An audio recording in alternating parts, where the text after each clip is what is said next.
ಸೋದರು ಸೋದರು சோத்திரம். எல்லாரும் கண்களை மூடி கர்த்தரை நாம் சோத்திரம். ஆவியானவர் தாமே நம் அறித்து பேசுவீராக. சத்திய ஆவியானவர் சகத்துல போதித்து சகத்துல வழிநடத்துவீராக. ஆண்டவரே உடைய கண்களை திறந்தள்ளுவீராக. இந்த கல்வ சபை ஜனங்களை வசனத்தினால் ஆஸ்வதிப்பீராக. இந்த யூடியூப் சேனல் மூலியமா பார்க்கிற ஜனங்களையும் கர்த்தருடைய வசனத்தின் மூலியமா ஆசீர்வதிப்பீராக. இயேசுவின் நாமத்தில் ரட்சிப்பின் நல்ல பிதாவே ஆமென். நாம் யாவரும் உட்காருங்க. இந்த நாளிலே இந்த இயேசுவின் நாமத்தினாலே உங்களை யாவரும் நான் வாழ்த்துக்கிறேன், உங்களை வரவேற்கிறேன். இந்த யூடியூப் சேனல் மூலியமா பார்க்கிறேன். தவறாமல் நம்முடைய வசனத்தை நீங்கள் பார்த்து ஆஸ்வதிக்கப்படுவதை குறித்து எனக்கு மிக்க மகிழ்ச்சி. நீங்களும் தொடர்ந்து சபைக்காக சபை ஜனங்களுக்காக ஜெபிக்கும்படியாக அன்போடு கேட்டுக்கொள்கிறேன். இப்ப நாளில் இந்த மாதம் கிறிஸ்துமஸ் மாதம் இல்லை, ஏசப்பாவுடைய பிறப்பின் மாதமா இருக்கு. ஆகியால ஏசப்பாவுடைய பிறப்பு குறித்து இன்னும் கொஞ்சம் நம்ம ஆழமாக நம்ம தியானிப்போம். மத்திய சுவிசேஷம் 2ஆம் அதிகாரம் 11ஆம் வசனம். மத்திய சுவிசேஷம் 2ஆம் அதிகாரம் 11ஆம் வசனம். ஏசப்பா பிறக்கும் போது அங்க என்ன நடக்கிறது? அந்த இடத்துல 3 சாஸ்திரிகள் வராங்க. 3 சாஸ்திரிகள் வந்து ஏசப்பா பிறந்த உடனே அவர்கள் என்ன செய்யறாங்க அப்படின்னு தான் இப்போது நாம பார்க்க போகிறோம். அந்த ஏசப்பா பிறப்பிலே இந்த 3 சாஸ்திரிகள் 3 விதமான பொக்கிஷங்களை வைக்கிறார்கள். 3 விதமான பொக்கிஷங்களை ஏசப்பா பிறப்பில் அவர்கள் வைக்கும் போது அவர் வளர்ந்த பிற்பாடு இந்த பூமியில அவர் என்ன செய்ய போகிறார், என்ன ஊழியங்களை செய்ய போகிறார், இந்த பூமியில அவர் என்னவா திரும்ப வரப்போகிறார் என்றுதான் இப்ப அந்த 3 பொக்கிஷத்திலே அவர் யாரா இருக்கிறார் என்று வெளிப்படுத்தப்படுகிறது. அது ஆவியானவர் என் கண்களை திறந்து போல உங்கள் கண்களை திறப்பாராக. இந்த யூடியூப் சேனல் பார்க்கிற உங்கள் கண்களை திறப்பாராக. பாருங்க, இந்த மத்திய சுவிசேஷம் 2ஆம் அதிகாரம் புதிய ஏற்பாடு 5ஆம் பக்கத்திலே 11ஆம் வசனம் நான் வாசிக்கிறேன், கவனிங்க. அவர்கள் அந்த வீட்டுக்குள் பிரவேசித்து பிள்ளையும் அதன் தாயாகிய மரியாளையும் கண்டு சாஸ்தாங்கமாக விழுந்து, இங்க பைபிள் என்ன போட்டிருக்குன்னா அதை படைந்து கொண்டு போட்டிருக்கு. ஆனா அதை என்பதை காட்டிலும் அவரை அப்படின்னு சொல்ல, ஏன்னா ஏசப்பா. அதனால மத்திய சுவிசேஷம் 2ஆம் அதிகாரம் 11ஆம் வசனம். அதுல அவரை பணிந்து கொண்டு தங்கள் பொக்கிஷங்களை திறந்து, நல்ல பொக்கிஷங்களை திறந்து பொன்னையும் தூபவர்க்கத்தையும் வெள்ளை போலத்தையும், இங்க மறுபடியும் சொல்லப்படுது அதற்குன்னு சொல்லப்படாது, அதற்குன்னு சொல்லக்கூடாது, அவருக்கு காணிக்கையாக வைத்தார்கள். ஒரு ஆமே சொல்லுவோமா? சரி, இப்ப என்ன கவனிங்க. என்ன சொல்லப்படுது, இந்த 3 சாஸ்திரிகள் வராங்க. ஏசப்பா பிறந்த உடனே 3 பொக்கிஷங்களை வைக்கிறாங்க. 3 பொக்கிஷங்கள். அந்த 3 பொக்கிஷங்கள் பார்க்கும் போது முதலாவது பொன், அந்த கிஃப்ட திறக்கிறாங்க, அந்த பரிசை திறக்கிறாங்க. ஓபன் பண்ண உடனே பொன் ஏசப்பா பிறந்த உடனே வைக்கிறாங்க, ஒரு சாஸ்திரி. 2வது சாஸ்திரி பார்க்கும் போது தூப வர்க்கத்தை வைக்கிறார். பைபிள் எடுக்க முன்னாடி கவனிங்க, என் முகத்தை பாருங்க, நான் படிச்சுட்டேன், என்ன கவனிங்க. 2வது சொல்லப்படு தூப வர்க்கம் அப்படின்னு வைக்கப்படுகிறது. 3வது வெள்ளை போலும் என்று 3 சாஸ்திரிகள் 3 என்ன பண்றாங்க, இந்த 3 பொக்கிஷங்களை வைக்கிறாங்க. ஒரு குழந்தை, இப்ப நம்ம பொதுவா நம்ம பாத்தீங்கன்னா ஒரு குழந்தை பிறந்துச்சுன்னா, இப்போ நேற்று கூட வந்து சொன்னாங்க, ஐயா மகனுக்கு குழந்தை பிறகு. நான் கேட்டேன், என்ன குழந்தைம்மா? ஆண் குழந்தை அப்படின்னா. ரொம்ப சந்தோஷமா வந்து ஜெபம் பண்ணுங்க, நான் ஜெபிக்கிறேன் அப்படின்னு. அப்போ ஒரு குழந்தைய நம்ம பார்க்க போகும்போது என்ன பண்ணுவோம், ஒரு ஆண் குழந்தையா இருந்தா அதுக்கு ட்ரெஸ் எடுத்துன்னு போவோம், பொன் குழந்தையா இருந்தா அதுக்கேற்ற ட்ரெஸ் நம்ம கொண்டு போவோம். ஆனா இங்க நம்ம பார்க்கும்போது, ஏன்னா குழந்தை பிறந்த உடனே இந்த உலகத்துல பிறக்கிற எந்த மனிதனும், அது ராஜா விட்டு கண்ணுக்குட்டியா இருந்தாலும் சரி, ஏழை வீட்டுல பிறக்கிற குழந்தையா இருந்தாலும் சரி, ட்ரெஸ் இல்லாம தான் பிறக்கும். அதுதான் ஒரு பழவசனம், ஒண்ணுமே இந்த பூமியில கொண்டு வந்ததில்லை, போகும்போது ஒண்ணுமே கொண்டு போறது இல்லைன்னு. அவ பிறக்கிறவன் பெரிய பிளாட்ல குழந்தை பிறந்தாலும், ஒரு ஏழை வீட்டுல குடிசையில பிறந்தாலும் குழந்தை பிறக்கும் போது ஒண்ணுமே இல்லாம தான் பிறக்கும். அப்ப நம்ம அந்த குழந்தைய பார்க்க போகும்போது என்ன பண்ணுவோம்னா ஒரு ட்ரெஸ் கொண்டு போவோம், ட்ரெஸ் கொண்டு. ஆனா இங்க நம்ம பார்க்கும்போது என்ன பண்றாங்க, 3 பொக்கிஷங்களை வைக்கிறாங்க. 3 பொக்கிஷங்களை ஓபன் பண்ணி அங்க வைக்கிறாங்க. எதுக்கு? இந்த குழந்தை கையில வந்து ஒரு தங்கத்தை கொடுத்தா அதுக்கு அது அருமை தெரியுமா? உண்மையாலுமே இப்ப பிறந்த குழந்தைகிட்ட போயிட்டு ஒரு தங்க மோதத்தை எடுத்து நீ கையில கொடுத்து பாரு, இல்ல தங்க செயின் எடுத்து நான் பெரிய ஆளு அப்படின்னு சொல்லி ஒரு செயின் எடுத்து அது கையில கொடுத்து பாரு, அதுக்கு ஒண்ணுமே தெரியாது, எடுத்து வாயில வச்சிருக்கோம். இல்லைன்னா விளையாடும் போது அப்படி தூக்கி போட்டுரும். ஏன்னா அதோடைய பணத்துடைய அருமை, அதோடைய மதிப்போட அருமை, அது தங்கன்னு குழந்தைக்கு கட்டுக்கணுமும் தெரியாது. நம்ம மட்டும் இல்ல, அந்த உலகத்துல எந்த டாக்டர் பிறந்த குழந்தையாலும் சரி, எந்த குழந்தையாலும் சரி, அந்த அருமை தெரியும். ஆனா இவங்க என்ன பண்றாங்க, நான் என்ன சொல்ல வரேன்னா, அந்த பொண்ணை வைக்கிறாங்க, தூபவர்க்கத்தை வைக்கிறாங்க, வெள்ளை போலத்தை வைக்கிறாங்க. அப்ப ஏன் இதை அங்க வைக்கிறாங்க? ஏன்னா இதுல நாணம் அர்த்தம் இருக்கிறது, வெளிப்பாடு இருக்கிறது, மறைப்பொருள். கவனிங்க, பைபிள் எடுக்க முடியாது பரவாயில்ல, என்ன கவனிங்க, நான் சொந்த கவனிங்க. இதில் நாணம் அர்த்தம் இருக்கிறது, மறைப்பொருள் இருக்கிறது, தேவ ரகசியம் இதில் அடங்கி இருக்கிறது.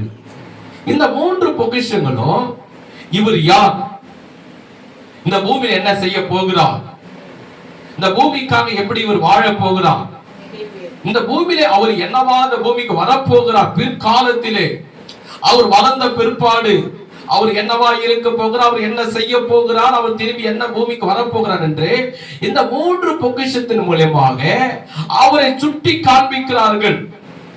அதுதான் இந்த தேவ ரகசியம் அடங்கியிருக்கு. முதலாவது பொக்கிஷத்தை வைக்கிறார்கள் பொன், இரண்டாவது பொக்கிஷம் தூபம் இருக்கும், மூன்றாவது பொக்கிஷம் வெள்ளை போலும். என்னது? சரி, இப்ப நீங்க சொல்லுங்க பார்க்கலாம். முதல் பொக்கிஷம் என்ன? சூப்பர். இரண்டாவது பொக்கிஷம் தூபம் இருக்கும், மூன்றாவது பொக்கிஷம் வெள்ளை போலும். சூப்பர். பாருங்க, அப்போ இதுல முதலாவது இப்ப நம்ம பார்க்கக்கூடிய எதை பார்க்க போகிறோம் என்றால் வெள்ளை போலத்தை பார்க்க போகிறோம். வெள்ளை போலத்தை தான் இப்ப முதல்ல நம்ம பார்க்க போகிறோம். வெள்ளை போலம் 3 பொக்கிஷம் வைக்கிறான். ஏன் இந்த 3 பொக்கிஷம் அவர் வைக்கிறார் என்றால், அவர் வளர்ந்த பிற்பாடு இந்த பூமியில் என்ன செய்ய போகிறார், அவர் என்னவா இருக்க போகிறார், அவர் இந்த பூமியில் என்னவா வரப்போகிறார், அந்த 3 பொக்கிஷம் அவருடைய காரியத்தை அவர் வளர்ந்த பிற்பாடு என்னவா இருக்காண்டு அது காண்பிக்கிறது ஒரு அடையாளமாக. முதல்ல அவர் சொல்லப்படுது வெள்ளை போலத்தை வைத்தார்கள்.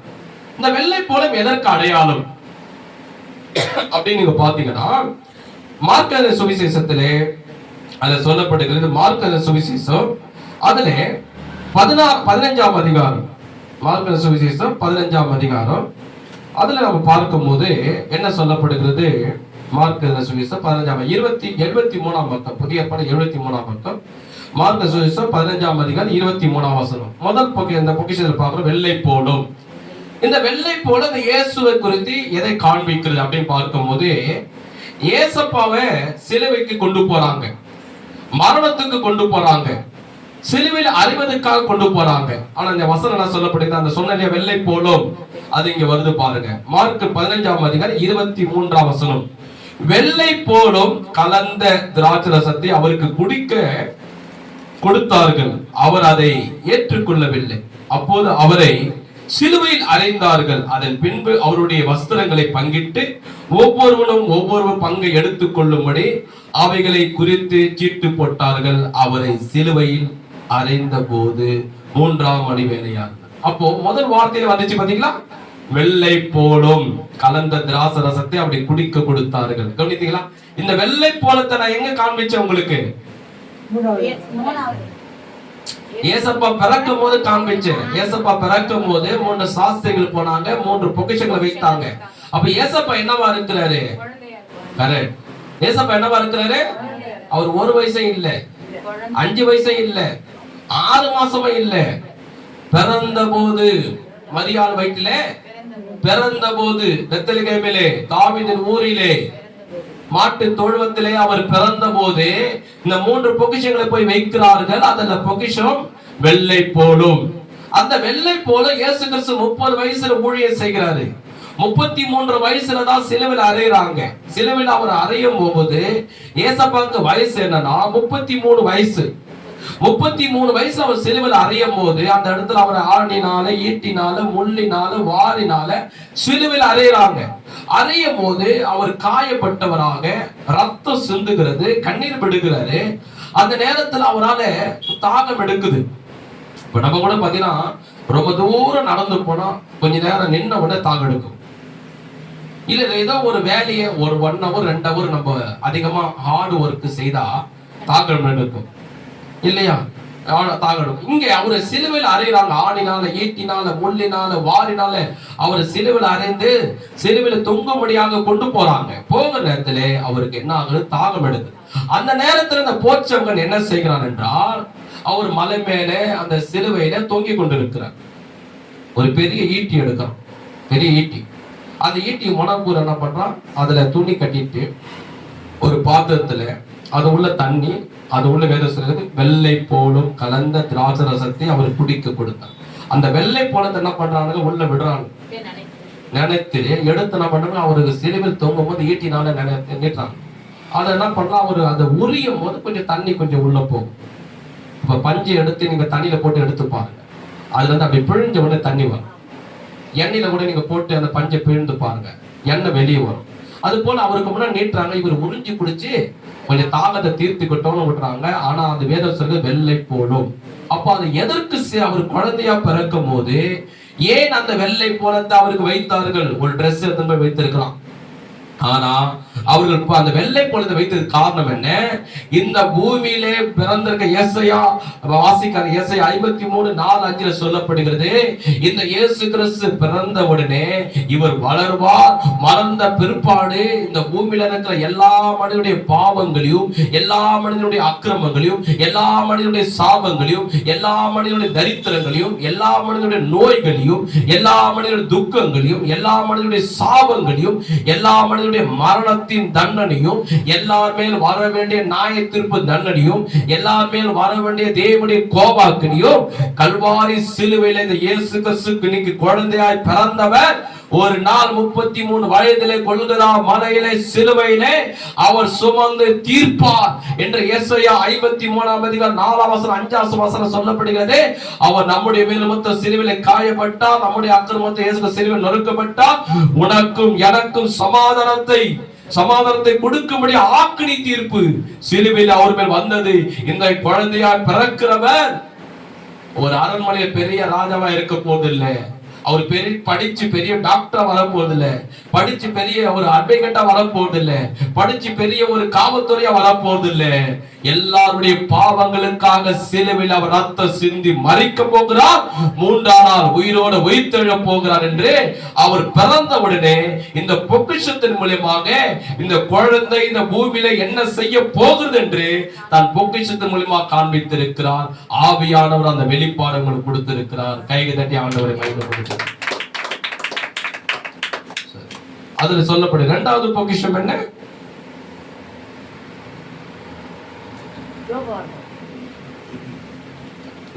தூபவர்க்கம். கரெக்ட்.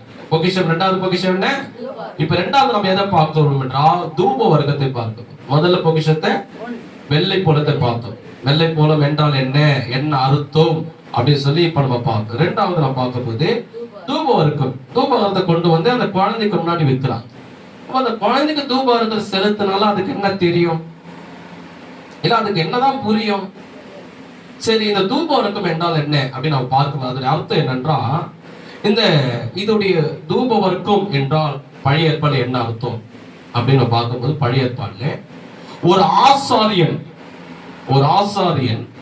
அவர் என்ன செய்வான் என்றால் இஸ்ரவேல் ஜனங்களுக்காக வருஷத்துல ஒரு முறை அவருடைய பாவ மன்னிப்புக்காக தேவ சமூகத்து உள்ளே போவான். அந்த தேவாலயத்துக்குள்ளே ஒருவரும் உள்ள போக கூடாது, ஒருவரும் போக மாட்டாங்க, ஒருவரும் போக மாட்டாங்க. இந்த ஆசாரி மட்டும்தான் உள்ள போவான். அவன் மட்டும்தான் தூபகலசத்தை கையில பிடித்திருப்பான். தூபகலசத்தை கையில பிடித்து கொண்டு போய் தேவனுக்கு முன்னாடி தூபகலசத்தை செலுத்துவான். செலுத்தின பிற்பாடு தேவ சமூகத்திலிருந்து வெளியே வரும்போது ஜனங்கள் எல்லாம் வாசல் படியில காத்திருப்பாங்க. எத்தனை லட்சம்னா 30 லட்சம் ஜனம், 40 ஜனம், ஒருத்தர் கூட உள்ள போக கூடாது. ஏன்னா தேவன் பசுத்தர். ஏன் உள்ள போக கூடாதுன்னா, அவர் மனிதனை வெறுக்கல, நல்ல வெறுக்கல, அவர் நேசிக்கிறாரு. அந்த காலத்தில் என்பது மனிதனுக்கு பாவ நிவர்த்தி செய்யப்படலை. அதனால மனிதர்கள் பாவிகள். தேவன் ஒருவர் தான், இயேசு கிறிஸ்து ஒருவர் தான் பரிசுத்தம் உள்ளவர். ஒரு ஆமென் சொல்லுங்க. அப்போ அதனாலே எல்லாம் யாராவது அந்த தேவ பிரசன்னத்துக்குள்ள வந்துட்டாங்கன்னா எங்க செத்து போயிட போறாங்களோ அப்படின்னு சொல்லிதான் தேவன் வாசப்படியில அவங்க நிக்க வைப்பார், உள்ள வந்துடும். இப்போ உதாரணத்துக்கு எவ்வளவு மில்லியன் தூரத்தை சூரியனுக்கு, மில்லியன் கணக்கு தூரத்து நம்ம ஏதோ பூமியில இங்க வாழும். நீ சூரியன் கிட்ட கொஞ்சம் கிட்ட பூமியை தாண்டி கொஞ்சம் சூரியன் கிட்ட போய்கிட்டே இருந்து பாரு, எரிஞ்சு சாம்பல் ஆயிடுவோம். இல்ல யாரும் சூரியன் கிட்ட போக மாட்டாங்க. இன்னைக்கு விண்வெளியில போறாங்க, இன்னைக்கு விஞ்ஞானி போறாங்க, பூமியை தாண்டி போறாங்க, நிலாவுல போறாங்க, சந்திரன் உள்ள போனாங்க, இந்த கோள்ல போனாங்க, அந்த கோள்ல போனாங்க. இருக்குது எல்லாம் சயின்டிஸ்ட காட்டுறாங்க, செய்தியில காட்டுறாங்க. சூரியன் உள்ள நான் போனேன்னு எந்த ஒரு சயின்டிஸ்டா சொல்லியிருக்காங்களா? எந்த அமெரிக்கா இல்ல லண்டன் இல்ல ஜெர்மனி நான் சூரியன் உள்ள போய் பார்த்தேன் அது உள்ள செடி வளர்ந்துருக்குது, அது உள்ள இவ்வளவு பெரிய கல் இருந்தது, அது உள்ள தண்ணி இருந்தது. யாராவது ஒருத்தர் சொல்லிக்கிறானா? சொல்ல மாட்டான். நிலா உள்ள போனேன், சந்திரன் உள்ள போனேன், புளூட்ல போனேன், சந்திரன் இந்த உள்ள போனேன், இந்த நட்சத்திரம் உள்ள போனேன், இந்த கோள் உள்ள போனேன்னு தான் செய்தியில காட்டுவான். சூரியன் கிட்ட யாருமே போக முடியாது. ஏன்னா அது எந்த மனிதன் போனாலும், அது என்ன ராக்கெட்டை கொண்டு போனாலும் எரிஞ்சி சாம்பல் ஆகிடும். இந்த சூரியனே உண்டாக்கின நம்முடைய தேவன் எவ்வளவு பிரகாசம் உள்ளவராக இருப்பார் பாருங்க. கையை தட்டி கர்த்தரை மகிமைப்படுத்துங்க. அதனால தேவன் சொன்னா, நான் பரிசுத்தர் ஆகியால் வராதீங்க. ஒரு ஆசாரியன் உள்ள வந்து என்ன பண்ணுவான், அந்த தூப கலசத்தை கொண்டு வந்து தேவ சமூகத்தில் அந்த தூப கலசத்தை செலுத்துவான். செலுத்தின பிற்பாடு வெளியே போய் ஆட்டுக்குட்டி ரத்தத்தை எடுத்து அந்த ஜனங்கள் மேலே தெளிப்பான். அது எதற்கு அடையாளம் என்றால், தூப கலசம் ஜனங்களுக்காக பாவ மன்னிப்புக்காக செலுத்தக்கூடிய ஒரு காரியம். பழைய ஏற்பாட்டிலே இஸ்ரவேல் ஜனங்களுக்கு பாவ மன்னிப்புக்காக ஆசாரியன் செய்யக்கூடிய ஒரு காரியம் தான் தூப வர்க்கம். அந்த ஆசாரியம் மட்டும்தான் அதை செய்ய முடியும், தவிர இஸ்ரவேலிலே யாரும் செய்ய முடியாது. எவ்வளவு பெரிய ஞானியா இருக்கலாம், எவ்வளவு பெரிய அறிவாளியா இருக்கலாம், எவ்வளவு பெரிய படித்தவனா இருக்கலாம், ஆனா யார் இந்த தூபரத்தத்தை தேவசம செலுத்த முடியாது. ஆசாரியன் ஒருவன் மட்டும்தான் செலுத்த முடியும். அதுக்கு மிஞ்சி யாராவது உள்ள போனானா அவன் செத்தான். பழைய ஏற்பாட்டில, அது புதிய ஏற்பாட்டில இல்ல, பழைய ஏற்பாடு. அது ஒரு தேவன் ஒரு கோட்பாடை வைத்திருந்தார். இப்ப நம்ம பார்க்க போகிறோம். என்னாகமத்திலே ஒரு சம்பவத்தை பார்ப்போம். 16ஆம் அதிகாரம், என்னாகமும் 16, என்னாகமும் 16ஆம் அதிகாரம், என்னாகமும் 16ஆம் அதிகாரத்திலே பழைய ஏற்பாடு 192ஆம் பக்கம், பழைய ஏற்பாடு 192ஆம் பக்கம், 16ஆம் அதிகாரம், 191ஆம் பக்கம் பாருங்க. இப்போ இரண்டாவது எதை பார்க்க போகிறோம்? தூப வர்க்கம். இரண்டாவது இப்ப நம்ம பார்க்கக்கூடிய பொக்கிஷம் தூப வர்க்கத்தை நம்ம பார்க்க போகிறோம். எங்க பொக்கிஷத்தை குழந்தைகிட்ட வச்சாங்க. அந்த நான் சொன்ன மீண்டும் அந்த குழந்தைகிட்ட ஏன் இந்த தூபகத்தை வச்சாங்க, காரணம் என்ன, ஏன் அங்க வைக்கணும்? ஒரு ட்ரெஸ் கொடுத்துருக்கலாம், போட்டுருக்கலாம், பிறந்த குழந்தை. ஆனா தூபகத்தை வைக்கிறாங்க. ஏன் வைக்கிறாங்கன்னா, அவர் என்னவா இருக்க போகிறார் என்று அந்த பொக்கிஷம் மூலமா மீண்டும் காண்பிக்கிறாங்க. அந்த தூப வர்க்கம் எதை குறிக்கிற ஒரு சம்பவம். என்னாகும் 16ஆம் அதிகாரம், பழைய ஏற்பாடு 191ஆம் பக்கத்துல ஒரு 11ஆம் வசனம் பாருங்க. நான் வாசிக்கிறேன். 11. இதற்காக நீயும் உன் கூட்டத்தார் அனைவரும் கர்த்தருக்கு விரோதமாக கூட்டம் கூடினீர்கள். ஆரோனுக்கு விரோதமாக நீங்கள் முறுமுறுக்குது அவன் எம்மாத்திரம் என்றான். 12. பின்பு மோசே எலியாவின் குமாரனாகிய நாத்தானையும் அபிராமையும் அழைத்து அனுப்பினான். அவர்கள், நாங்கள் வருகிறதில்லை, இந்த வனாந்தரத்தில் எங்களை கொன்று போடும்படி பாலும் தேனும் ஓடுகிற தேசத்தில் எங்களை கொண்டு வந்து அற்ப காரியமோ எங்கள் மேல் துரோதனம் பண்ண பார்க்கிறாயோ? 14. மேலும் நீ எங்களை மேலும் பாலும் தேனும் ஓடுகிற தேசத்துக்கு கொண்டு வந்ததும் இல்லை, எங்களுக்கு வயல்களை திராட்சை தோட்டங்களை சுதந்திரமாய் கொடுத்ததும் இல்லை. இந்த மனிதனுடைய கண்களை பிடுங்க பார்க்கிறோம், நாங்கள் வருவதில்லை என்றார்கள். அப்போது மோசேக்கு கடும் கோபம் உண்டது. அவர்கள் கர்த்தரை நோக்கி, அவர்கள் செலுத்து காணிக்கை அங்கீகரிக்காது இருப்பீராக, நான் அவரிடத்தில் ஒரு கழுதையாகிலும் முதலாக எடுத்துக் கொள்ளவில்லை, அவர்கள் ஒருவனுக்கும் யாதொரு பொல்லாப்பும் செய்யவில்லை என்றான். இது உடனே நம்ம அந்த பகுதியை எடுக்கிறதுனால உங்களுக்கு விஷயம் புரியாது. என்ன கவனிங்க, இது என்ன அர்த்தம் நான் சொல்றேன். ஆவியானவர் உங்க கண்களை திறப்பான். என்ன அர்த்தம்னா, இஸ்ரவேல் ஜனங்களை 40 வருஷமாக மோசே வழிநடத்தி வர்றார். 40 வருஷமா வழிநடத்தி வரும்போது இவர்கள் எங்க தேவன் எங்க வாக்குதம் பண்ணிக்கிறாங்க? கானான் தேசத்தை வாக்குதம் பண்ணி இருக்கிறார். நீங்கள் எங்க போன பாலும் தேடுற ஓடுற தேசத்துக்கு நீங்கள் போக வேண்டும் சொல்லி தேவனாய் கர்த்தர் இந்த இஸ்ரவேலுக்கு மோசே என்ற தலைவனை நியமித்து அவர்கள் என்ன பண்றாரு, கொண்டு வருகிறார். இவர்கள் எங்க இருக்கிறாங்க? 40 லட்சம் ஜனமும் வனாந்தரத்தில் இருக்கிறாங்க. எங்க இருக்கிறாங்க? சத்தமே காண்பு, வனாந்தரத்தில் இருக்கிறாங்க. அப்ப அங்கே இருக்கும் போது திடீர்னு ஒரு கூட்ட ஜனம் எழும்பி, யாருன்னா கோராக் என்றவன், தாத்தான் என்றவன், அரிபியாம் என்றவன், அதுல இருக்க காண்பிக்கிறவங்களுக்கு இந்த 3 பேர், அபிராம் என்றவன், இந்த 3 பேரும் கோராக தாத்தானும் அபிராமி என்றவரும், இந்த 3 பேரை சேர்ந்து என்ன பண்றானுங்க, இந்த மோசேக்கு விரோதமா முறுமுறுக்கிறானுங்க. மோசேக்கு விரோதமா, என்ன நீ என்ன அழைத்து கொண்டு வந்தீரோ, தேவன் என்ன சொன்னார், வாக்குத்தத்தம் கொடுப்பாரு, பாலும் தேனும் ஓடுற தேசத்தை கொடுப்பாரு சொன்னீங்க. இவ்வளவு வருஷம் ஆயிடுச்சு, இவ்வளவு மாசம் ஆயிடுச்சு, இவ்வளவு நாங்க வனாந்தரத்துல இருக்கிறோம், அடிக்கிற வெயில்ல இருக்கிறோம், நீ சொன்ன பிரகாரம் வாக்குத்தத்தை நிறைவேற்றல. பாலும் தேவனும் ஓடுற தேசத்தை கொடுப்பாரு சொன்ன, அதுவும் தேவன் கொடுக்கல. உங்களை மட்டும் தான் தேவன் அழிச்சாரா? உங்ககிட்ட அவர் மட்டும் தான் பேசுவாரா, நீங்க தான் ரொம்ப பரிசுத்தவானா அப்படின்னு சொன்ன ஒரு சபை ஜனங்கள் என்ன பண்றாங்க, இந்த 3 பேரும், இந்த கோராகும், தாத்தானும், அபிராம் என்று சொல்றவனும், இந்த 3 கோத்திரத்தார் என்ன பண்றாங்க, அவருக்கு கோராக்கு விரோதம், இந்த மோசேக்கு விரோதமா, ஆரோனுக்கு விரோதமாக முறுமுறுக்கிறான், குறை சொல்றான், அவரை திட்டுறான், அவரை நிந்திக்கிறான், அவரை குறை சொல்றான். அதை கேட்ட உடனே மோசேக்கு என்ன ஆச்சு, கடும் கோபம். அவன் மனைவியை விட்டுட்டு, அவருக்கு 2 பிறந்த பிள்ளைங்களை விட்டுட்டு, உங்களுக்காக இந்த வனாந்தரத்துல வந்தேன், உங்களுக்காக நான் வாழ்ந்தேன், உங்ககிட்ட யாருக்கிட்டாவது ஒரு கழுதையை நான் வாங்கினேன்னா, உங்களுக்கு எல்லாருக்கும் யாரு தலைவர்னா மோசே தான், வழி நடத்துறவங்க யாருன்னா மோசே தான்.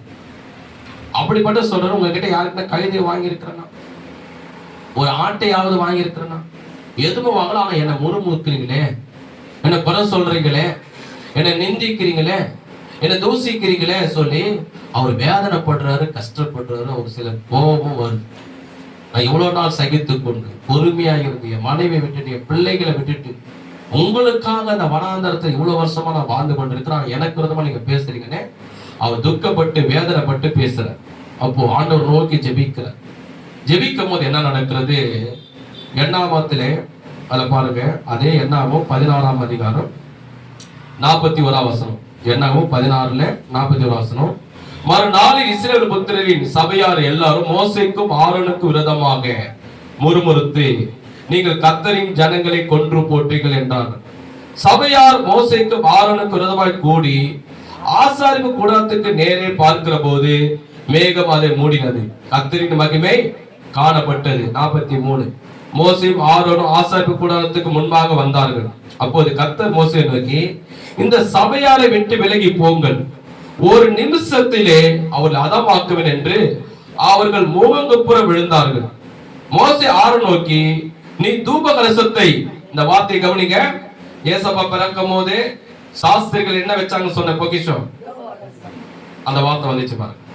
மோசே ஆரோனை நோக்கி, நீ தூப கலசத்தை, இந்த தூப கலசத்தை எங்க சொன்ன, இயேசு கிறிஸ்து குழந்தையா பிறக்கும் போது ஒரு சாஸ்திரி கொண்டு வந்து வைக்கிறாரு.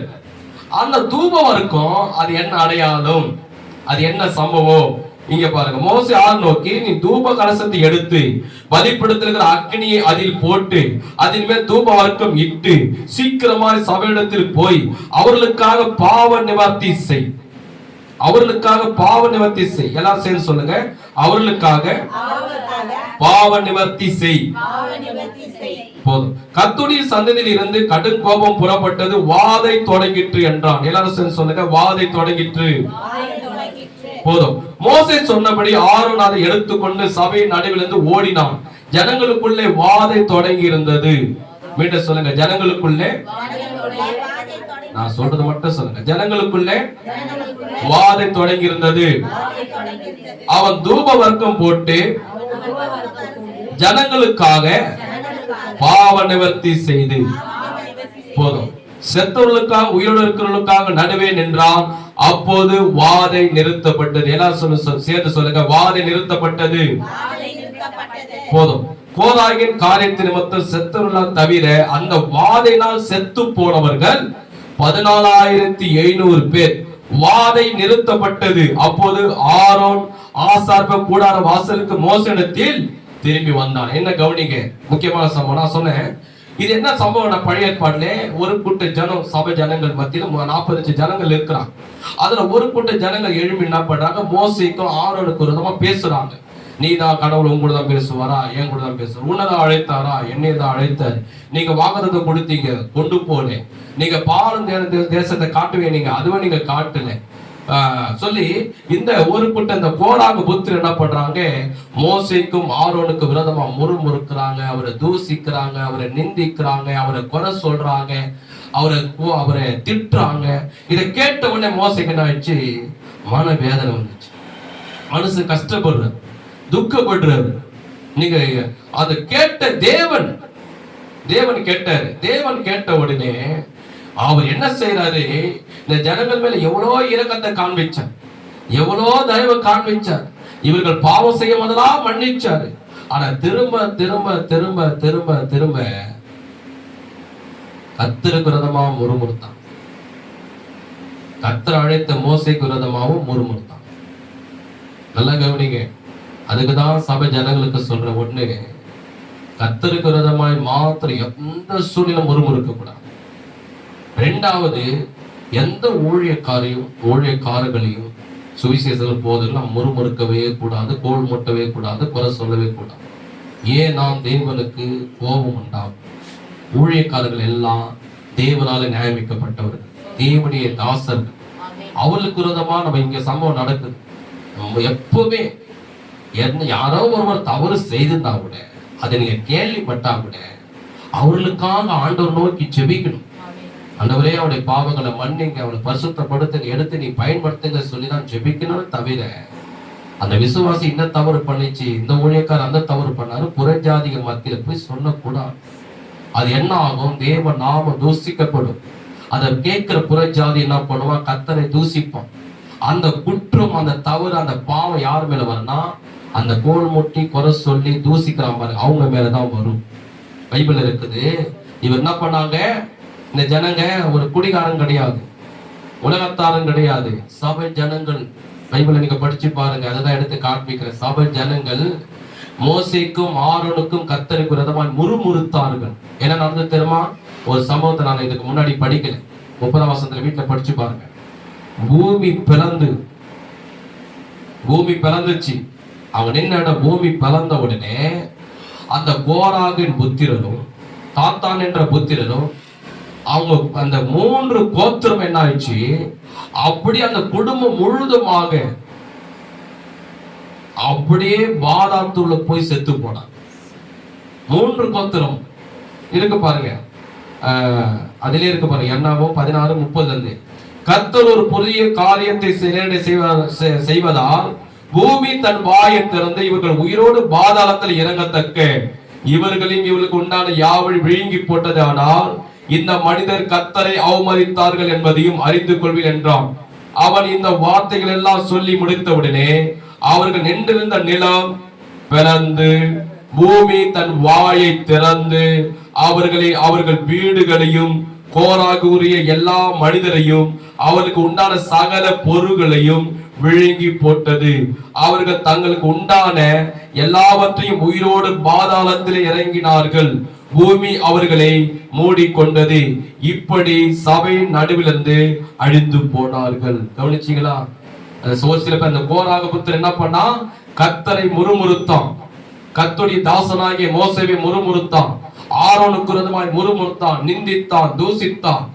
வேதம் சொல்லுகிறது, கர்த்தருக்கு கடும் கோபம் வந்து அவங்க நிக்கிற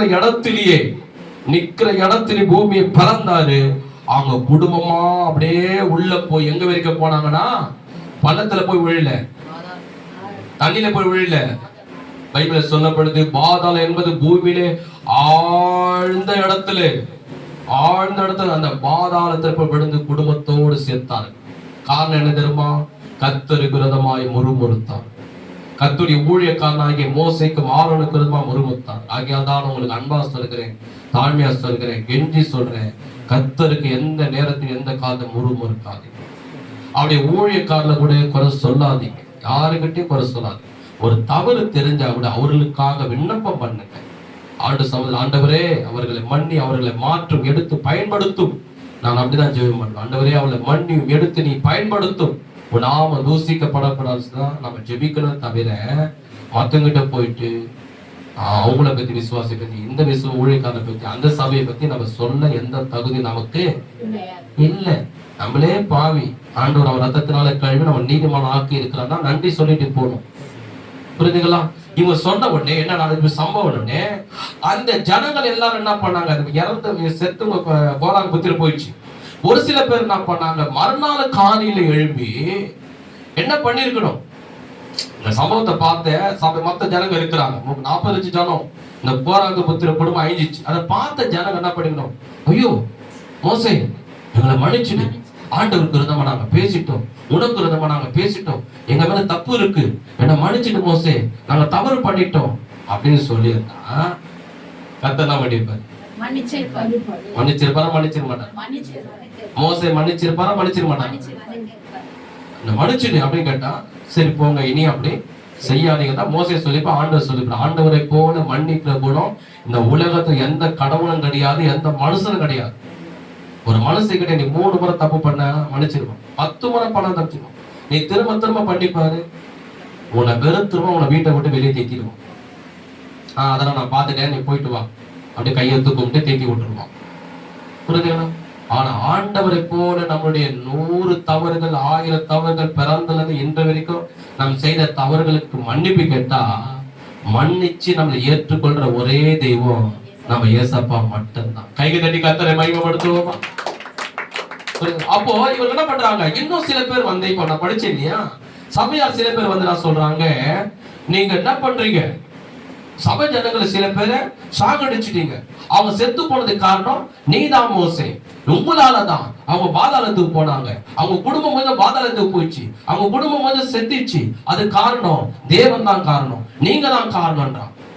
இது எப்படி இருக்கும்? ஏற்கனவே கோரான் புத்திரனா கத்தருக்கிறதா முறுமுறுத்தான், மோசைக்கிறதா முறுமுறுத்தான். கத்தரதை பார்த்து நான் இந்த தண்ணி பார்க்கிற பாதாளத்துக்கு கண்ணு முன்னாடியே போறாங்கன்னா நீ என்ன செய்திருக்கணும், மன்னிப்பு கேட்டிருக்கணும். அதை விட்டுட்டு இன்னும் திட்டுறாங்க, கத்தரை முறுமுறுக்கிறான், மோசை முறுமுறான். கத்தரு கடும் கோபம் வந்துச்சு, மோசே நீ கொஞ்சம் விலகிப்போ, இவங்களை எல்லாரையும் அப்படி ஒரு நிமிஷத்துல ஒரு சிட்டி போற நேரத்துல நான் சாவடிச்சிடறேன் அப்படின்றாரு. கோபம் வருது. அப்ப வந்த உடனே மோசே என்ன பண்றாரு, உடனே இங்க நாடமான காரியங்கள் நல்லா நிமிந்து உட்காருங்க, என் முகத்தை பாருங்க, முக்கியமான அர்த்தம் வெளிப்பாடு. மோசே என்ன பண்றாரு, உடனே ஆரோன் கிட்ட சொல்றாரு, மோசே ஆரோன் நோக்கி நீ தூபகலசை எடுத்து பலிபடுத்திருக்கிற அக்னியை அதில் போட்டு அதில் தூபவர்க்கம் இட்டு சீக்கிரமாய் சபையினிடத்தில் போய் அவர்களுக்காக பாவ நிவர்த்தி செய், கர்த்தருடைய சந்ததியிலிருந்து கடும் கோபம் புறப்படுது, வாதை தொடங்கிற்று என்றான். என்ன சொல்றாருன்னா, கர்த்தருக்கு மிகப்பெரிய கோபம் வந்துச்சு, இந்த ஜனங்களை அவர் அழிக்க போகிறாரு, நீங்கள் சீக்கிரமா என்ன பண்ணுங்க. ஆரோனை கூப்பிட்டு சொல்றாரு, சீக்கிரமா நீ தூபகலத்தை கையில போட்டு எடுத்துக்கிட்டு நீ ஆசார்பு கூடத்தை உள்ள போய் தேவ சமூகத்தில தூபகலசத்தை நீ போடுன்றாரு. இந்த ஆரோன் என்ன பண்றாரு, தூபகலசத்தை கையில எடுத்துக்கொண்டு ஆசார்பு கூடத்தை ஓடுறாரு. என்ன பண்றாரு, ஓடுறாரு. ஓடும் போது தேவனுடைய கோபம் இறங்கின உடனே எல்லா ஜனங்களும் அந்த கொள்ளை நோயினால செத்துக்கிட்டே வராங்க. பைபிள்ல சொல்லப்படுகிறது 14,500 பேர். எத்தனை பேரு? 14,500 பேர் அவருடைய கோபத்தினால கொள்ளையினால செத்துக்கினே வராங்க. ஏன்னா ஜனங்க 45 ஜனம். ஆரோன் அந்த தூபகலசத்தை எடுத்து ஓடுறாரு. எங்க ஓடுறாரு, ஆசாரிப்பு கூடத்தை ஓடுறாரு, தேவ சமுத்திரம் ஓடுறாரு. ஓடி போயிட்டு எல்லாம் அந்த கோபத்தினால வாதையினால கொள்ளையினால எல்லாரும் செத்துக்கினே வராங்க. அந்த தூபகலசத்தை கொண்டு போயிட்டு அவங்க புல்பீடில தேவ சமுத்திரம் கொட்டி பாவ நிவர்த்தி செய்த உடனே வேதம் சொல்லுகிறது, அவளுக்கு பாவ நிவர்த்தி செய்தான் என்று. அது எதுனா, அந்த தூபகலை செலுத்தி அவருடைய பாவ மன்னிப்புக்காக செலுத்தின உடனே பைபிள்ல சொல்லப்படுகிறது, அவர்கள் மேல் இருந்த வாதை நிறுத்தப்பட்டது. அவன் மேல் இருந்த வாதை நிறுத்த உடனே மத்தவங்க எல்லாரும் உயிர் பிழைத்தார்கள். கைகளை தட்டி கர்த்தரை ஸ்தோத்திரம். இன்னைக்கு நீங்க பாத்தீங்கன்னா அப்ப அந்த தூபம் அர்த்தம் என்ன? இப்ப ஏசப்பா வந்து அவர் வந்து மரித்தாரு, விழுத்திருந்தாரு. சரி, இப்ப எங்க இருக்கிறாரு? யாராவது சொல்ல முடியுமா? இப்போ ஏசப்பா வந்தாரு, வாழ்ந்தாரு, சிலுவையில மரித்தாரு, உயிர்த்தெழுந்தாரு. இப்போ அவர் எங்க இருக்கிறாரு, என்ன பண்ணி இருக்கிறாரு? நம்ம கூட. அவங்க சொன்னாங்க. ஒரு சில பேர் என்ன சொல்றீங்க? நம்ம கூட. இன்னும் நல்ல ஒரு அர்த்தம் இருக்குது. நீங்க சொல்றது நல்லது, தவறுன்னு சொல்லல. பைபிள் பிரகாரம் வசனம். இப்போ ஏசப்பா சிலுவையில மரிச்சாரு, உயிர் தெரிஞ்சிட்டாரு. இப்ப அவர் எங்க இருக்கிறார், என்ன பண்ணி இருக்கிறார்? நம்ம புரியலமா, சொல்லுமா. பரலோகத்தில் இருக்காருன்னா கரெக்டான ஒரு ஆன்சர் சொல்லுங்க. என்ன பண்ணி நிற்கிறார்? சரி, பரலோகத்தில் இருக்கிறார், கரெக்டா ஒரு ஆன்சர் பண்ணி வந்துட்டீங்க. 50%. என்ன பண்ணி நிற்கிறார்? பரலோகம் தான் இருக்கிறாரு, என்ன பண்ணி நிற்கிறாரு? உன்னை வந்து ஆலய வரல, இப்ப என்ன பண்ணி நிற்கிறார்?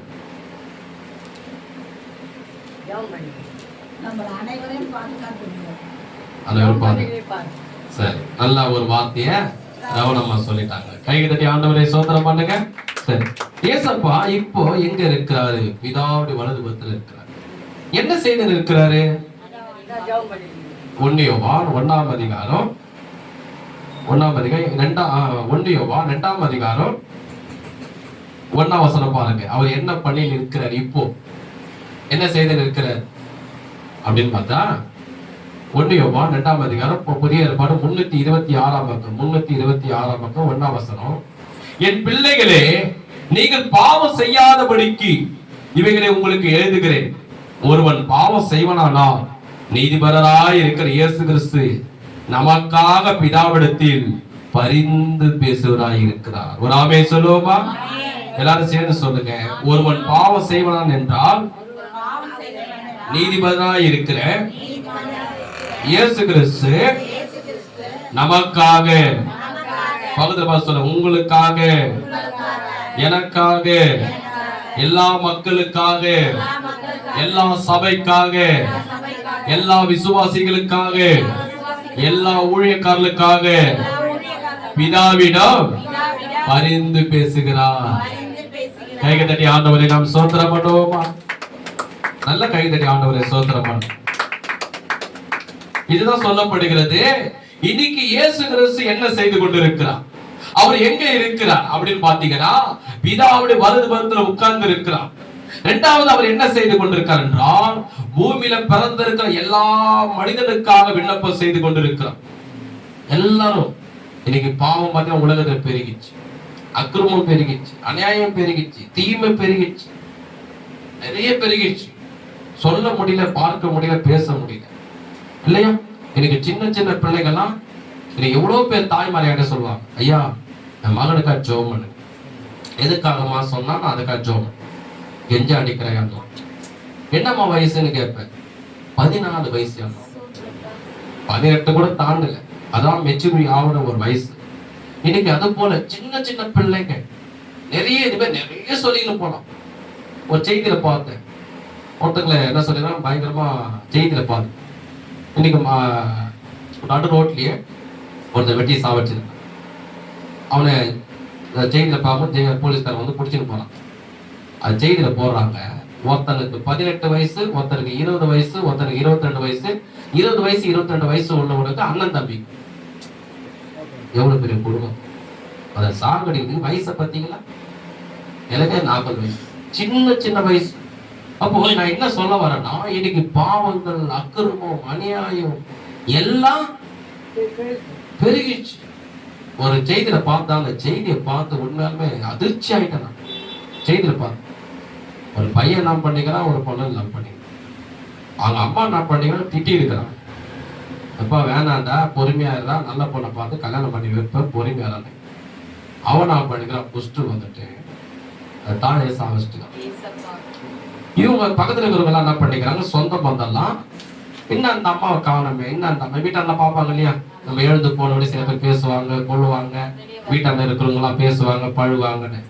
கொஞ்ச நாள் காணலாம், எல்லாருக்கும் ஒரு எண்ணம் இருக்குல்ல, என்ன இங்கதான் இருப்பாங்க, அந்த அம்மா காணுமே, இன்னும் அந்த அம்மா காணும். யாராவது ஒன்று சொல்லுவாங்க, ஊருக்கு போயிட்டாங்க, இல்ல வீடு காலி பண்ணி போயிட்டாங்க, இல்ல சொன்னாங்க, இந்த அம்மா காணும். அப்புறம் போலீஸ் ஸ்டேஷன் கம்ப்ளைண்ட் கொடுத்துருக்காங்க. போலீஸ் ஸ்டேஷன் கம்ப்ளைண்ட் கொடுத்த உடனே அவங்க என்ன பண்ணிக்கிறாங்க, ஃபுல்லா வந்து அந்த வீட்டையும் அந்த மகனையும் பார்த்துருக்காங்க. பார்த்தா அந்த வீட்டு உள்ள நடுவுல கோபுரம் மாரி இருக்குது, ஒரு 6 அடிக்கு. என்ன இது 6 அடி நடுவுல கோபுரம் மட்டும் இருக்குது, அதுவும் நீட்டா இருக்குது, ஒரு பணத்தை அடக்கம் பண்ண மாரி இருக்குது. காவல்துறை நம்ம நாயை கொண்டு வச்சான், நாய் மோன்னு பார்த்துச்சு, நோண்ட சொன்னான். யாருன்னு பார்த்தா அவன் தாய்.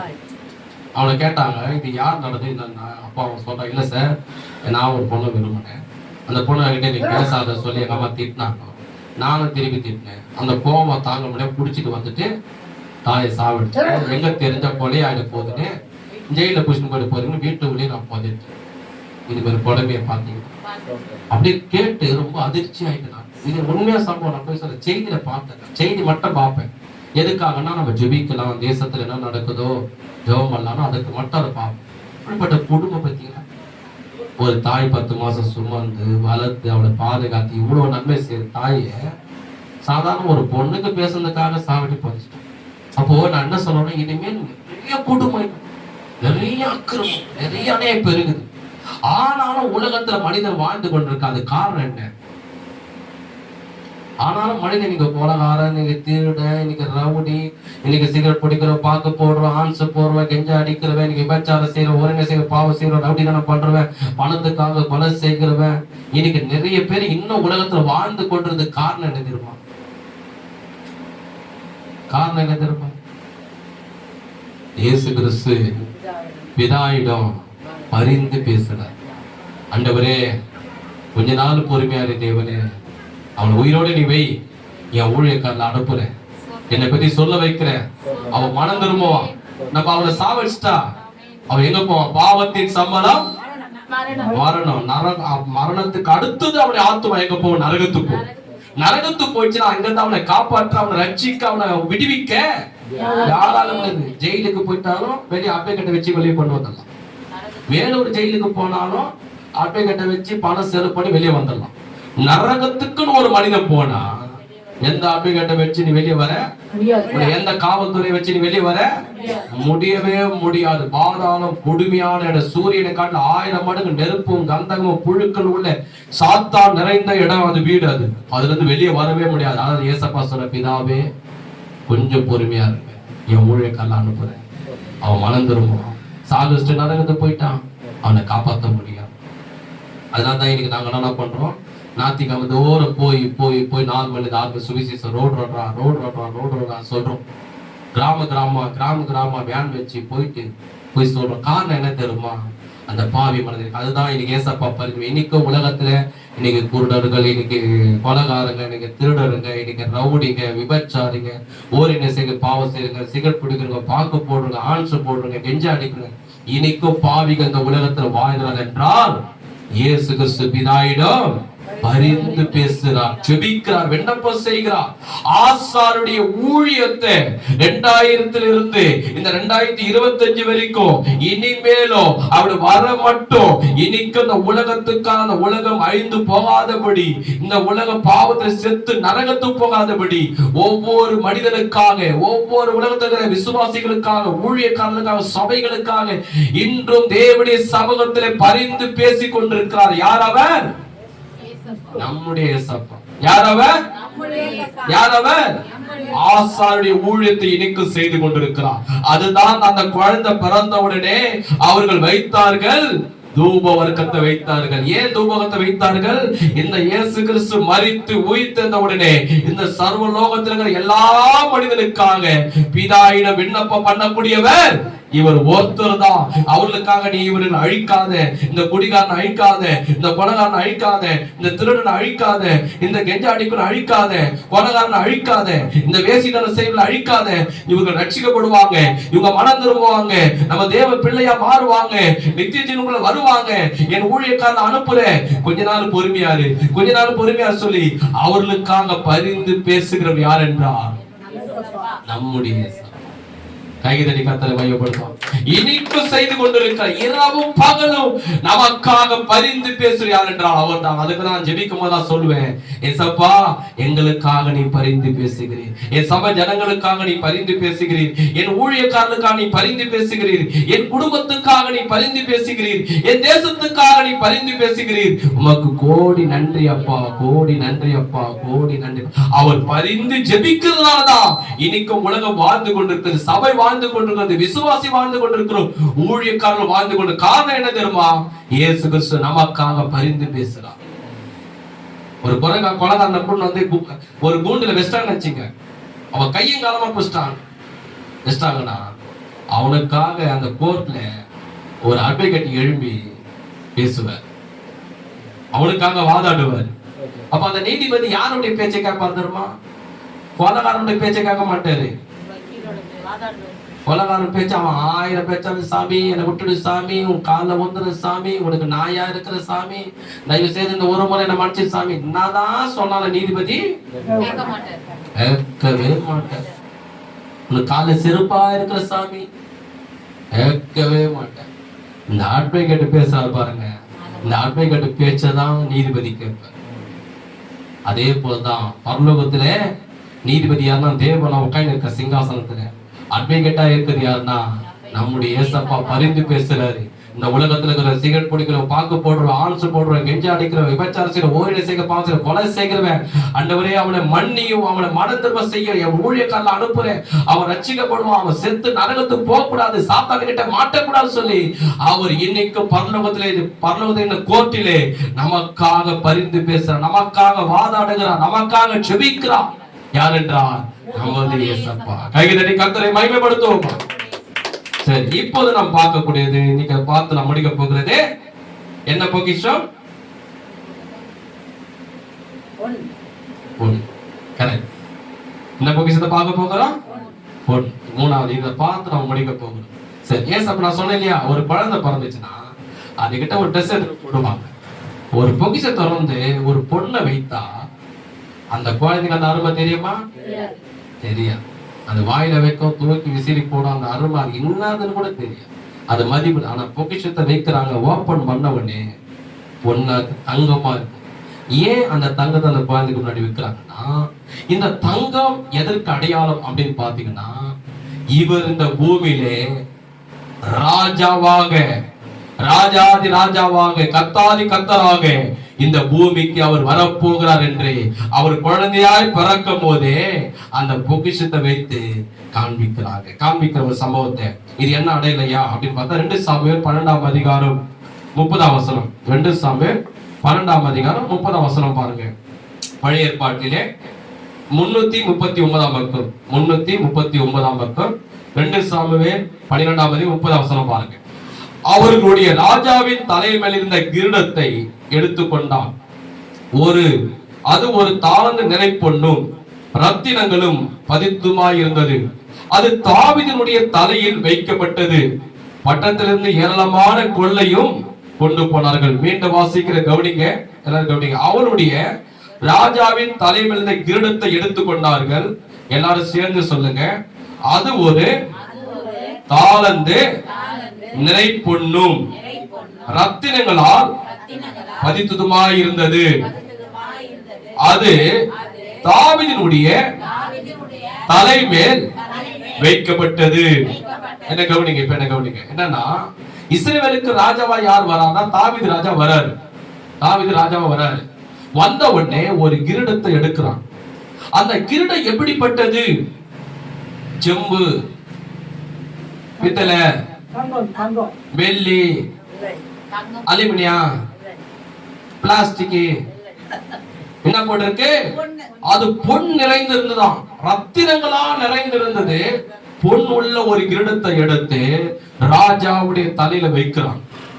ஒரு சிப்பாவுடைய தலையில வைக்க மாட்டாங்க, புரியுதா? மந்திரிமா தலையில வைக்க மாட்டாங்க கிரீட, தங்க கிரீடத்தை. ராணியுடைய தலையில கூட வைக்க மாட்டாங்க. யார் தலையில வைப்பான? பைபிள்ல சொல்லப்படுது, ராஜா இஸ்ரவேலுக்கு ராஜாவா தாவீது வரும்போது அவர் தலையில அந்த பொன் கிரீடத்தை வைத்தார். ஏன்னா இஸ்ரவேலை அரசாண்டவர் யார் என்றால் இந்த தாவீது ராஜா. இவர் தலையில் அந்த கிரீடத்தை வைத்தார். இந்த கிரீடம் எதுக்கு வைக்கப்படும் என்றால், இந்த தேசத்துக்கு இஸ்ரவேலுக்கு இவர் ராஜாவா இருக்க போகிறார் அப்படின்னு சொல்லிதான் இவருக்கு வைத்தார்கள். அதேதான் வெளிப்படுத்தின விசேஷத்துல 17ஆம் அதிகாரம் 14 நீங்க படிச்சு பாத்தீங்கன்னா அங்க சொல்லப்படுகிறது, இயேசு கிறிஸ்து வெளிப்படுத்தின விசேஷம் 17-14 படிச்சீங்கன்னா இயேசு கிறிஸ்து இப்ப மூணாவது. நான் சொன்னேன் இல்லையா, முதல்ல வெள்ளை போலும் சிலுவையில மரித்தார் எல்லாருடைய பாவங்களுக்காக. இரண்டாவது என்ன சொன்ன?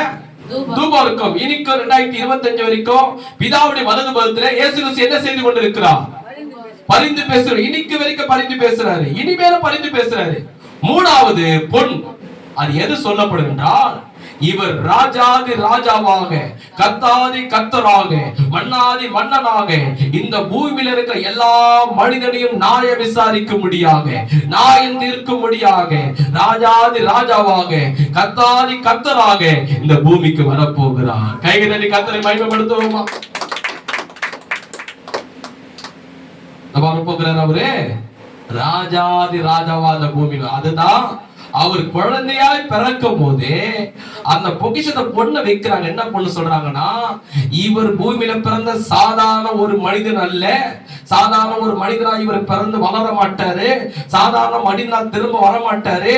இந்த முழு உலகத்துக்கும் இப்போ ஒரு நாட்டுக்கு பாத்தீங்கன்னா ஒரு பிரதமர், அந்த காலத்துல ஒரு நாட்டுக்கு ஒரு ராஜா, இந்த இப்ப காலத்துல ஒரு நாட்டுக்கு பிரதமர். ஆனா இயேசு கிறிஸ்து ஒரு நாடு இல்ல, 5 நாடு இல்ல, 10 நாடு இல்ல, பூமியில இருக்கிற எல்லா நாட்டுக்கும், எல்லா மக்களுக்கும், குலம் கோத்திரத்துக்கும், பாஷைக்காரருக்கும், நம்ம சபைக்கு மட்டுமில்ல, எல்லா ஜனங்களுக்கும், எல்லா தேசத்துக்கும், இந்த முழு உலகத்துக்கும் அவர் ராஜாதி ராஜாவாக, கர்த்தாதி கர்த்தராக, மன்னாதி மன்னனாக, இந்த முழு உலகத்தை அரசாளும்படியாக, ஆளுகை செய்யும்படியாக, நியாயம் விசாரிக்கும்படியாக, சீக்கிரம் நம்ம வாழ்கிற காலத்திலே சீக்கிரம் அவர் வரப்போகிறார் என்றுதான் அவர் என்ன பண்ணாங்க, அந்த பொண்ணை, அந்த குழந்தை பிறக்கும் போது அவருக்கு முன்னாடி வச்சாங்க. இவர் ஒரு மனிதனாக பிறப்பார், மனிதனாக வளர்ந்து வருவார், எல்லாருடைய பாவங்களை சிலுவையிலே சுமப்பார், தூபவர்க்கத்தை வைத்தாங்க, எல்லாருக்காக பிதா வலது பத்திர பரிந்து பேசுவார். மூன்றாவது இந்த ராஜாவாக இந்த பூமிக்கு வரப்போகிறார். வரப்போகிறவரை குறிச்சு இன்னைக்கு ஜனங்கள் என்ன பண்றாங்க, ஆண்டவர் மருதி இருக்கிறாங்க, நிந்திக்கிறாங்க, தூசிக்கிறாங்க, அற்பமா பேசுறாங்க, நீ சர்ச்சைக்கு வர மாட்டாங்க, ஜெபம் பண்ண மாட்டாங்க, நீ என்னதான் சொல்ல கேட்க மாட்டாங்க. அவர் ராஜாவாய் வரும்போது, அவருடைய கண்கள் எல்லாம் அவரை பார்க்கும் போது, அப்போ அவளுக்கு ஒரு பயமும் ஒரு அதிர்ச்சியும் உண்டாங்க. ஐயோ, இந்த உலகத்தை உண்டாக்கின கடவுள் இவர் தானா? இந்த தேவனை நம்ம மறுதளிச்சிட்டமே, ஆலயத்துக்கு போகலையே, விண்ணப்பம் பண்ணலையே, அவரை ஏற்றுக்கொள்ளலையே, அவருக்காக வாழலையே, இந்த முழு உலகத்தை ராஜாவாக அரசாள போற இவர் தானா? ஒரு மனிதன் கண்ணை மூடி கண்ணை திறக்கும் போது, இயேசுவை கடவுளாய் அவன் பார்க்கும் போது அவனுக்கு பெரிய ஒரு அதிர்ச்சி காத்திருக்கும். இவரா கடவுள்? ஐயோ, இவரையா நம்ம மறுதளிச்சிட்டோம், இவருக்காக நம்ம ஆலயத்துக்கு போக முடியும், இவரை நிந்தித்திட்டமே, தூசித்திட்டமே, எதையோ தெய்வங்களை வணங்கிட்டமே ஒரு பெரிய அதிர்ச்சி காத்திருக்கும். ஆனா நமக்கு பெரிய மகிழ்ச்சி என்ன தெரியுமா? நம்முடைய தகப்பன் ஏசப்பா இந்த பூமியில வந்து அரசாள போகிறார். அவரோடு சேர்ந்து நாமளும் அரசாள போகிறோம். கைதடி கர்த்தரை மகிமைப்படுத்துவோமா? சரி, இப்ப கடைசியா முடிக்க நேரத்துல வந்துட்டேன். ஏசப்பா யார் என்று 3 சம்பவத்துல அவங்க அந்த பொக்கிஷம் விளக்கிட்டாங்க. கடைசியா இப்ப நமக்கு வரணும் இல்லையா? இப்ப நமக்கு கடைசியா பயன்ல சொல்லி முடிக்கிறேன். நமக்கு இப்போ என்ன சொல்றேன், இப்ப நமக்கு ஒரு ஆசீர்வாதம் இருக்கு. வெளிப்படுத்தின விசேஷம் 1ஆம் அதிகாரம் 6ஆம் வசனம். வெளிப்படுத்தின விசேஷம் 1ஆம் அதிகாரம் 6ஆம் வசனம், 1:6. நமக்கு பார்த்து ஒரு 10 நிமிஷம் முடிச்சிடலாம். நமக்கு என்ன சொல்றாரு பாருங்க, எவ்வளவு ஆசீர்வாதம் தேவன் நமக்கு வச்சிருக்கிறாரு பாருங்க. புதிய ஏற்பாட்டிலே 333ஆம் பக்கம். சரி, நமக்கு சொல்றேன். இப்போ ஏசப்பா யாரு, அந்த பொக்கிஷன் மூலம் 3 காரியத்தை நான் ஆவியான விளக்குனாரு. இப்ப நமக்கு அவரு பாரு எவ்வளவு அன்பு நம்ம வச்சிருக்கிறார் பாருங்க. அவருடைய அன்புக்கு அளவே கிடையாது. 33 வெளிப்படுத்தின விசேஷம் 1ஆம் அதிகாரம் 6ஆம் வசனம். நம்மிடத்தில் அன்பு கூர்ந்து தமது ரத்தத்தினால நம்முடைய பாவங்களால நம்மளை கழுவி தம்முடைய பிதாவாகிய தேவனுக்கு முன்பாக நம்மை ராஜாக்களாகும் ஆசாரியர்களுமாக அவருக்கு மகிமையும் வல்லமை என்றென்றைக்கும் உண்டாயிருப்பதாக. ஆமென். அல்லேலூயா. ஆவியானவர் உங்க கண்களை திறப்பராக. என்ன கண்களை கவனிங்க. சங்கீதத்திலே 40ஆம் அதிகாரத்தில் நீங்க வீட்டுல படிச்சு பாத்தீங்கன்னா 2ஆம் வசனத்திலே தாவீது அழகா ஒரு வார்த்தை சொல்வார். என்ன சொல்வார்னா, பயங்கரமான குழியிலிருந்து தேவன் என்னை தூக்கி எடுத்து கண்மலையில் வைத்து என் கால்களை அவர் உறுதிப்படுத்தினார் என்று. என்ன சொல்றா கவனிங்க. அவர் என்ன சொல்ற, தாவீது, நான் தாயின் கருவில பிறந்திருந்து நான் பிறந்து பாவியான வளர்ந்த ஆளு, அப்படி இருந்தேன். ஆனா தேவன் என்ன பண்ணாரு, அந்த பாவம் என்ன சேற்றுக்குள்ள இருந்தேன்.